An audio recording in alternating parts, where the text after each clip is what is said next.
ఈరోజు మా ఇంట్లో ఒక బ్రహ్మకమలం పూసిందండి. నిన్న కూడా 5 పువ్వులు పూసాయి. కానీ నేను నిన్న రాత్రి వాటిని చూడడం మర్చిపోయానండి. మర్చిపోతే ఇంకా పొద్దున్న చూసేసరికి అన్నీ పూసేసి వేలాడిపోతున్నాయి. ఇవి రాత్రిపూట మాత్రమే ఫ్రెష్గా ఉంటాయండి. 8, 9 కల్లా పూసేస్తాయి.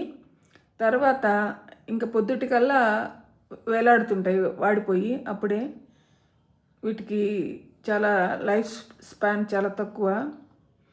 వీటిని నేను మొగ్గలు వచ్చినప్పటి నుంచి ఎప్పుడెప్పుడు పూస్తాయో చూద్దాం అనుకుంటూ ఉంటాను. తీరా పూసేసరికి నేను మర్చిపోయానండి చూడటం. ఇలా మళ్ళీ ఇంకా మొగ్గలు వచ్చి అప్పుడు మళ్ళీ వస్తాయి.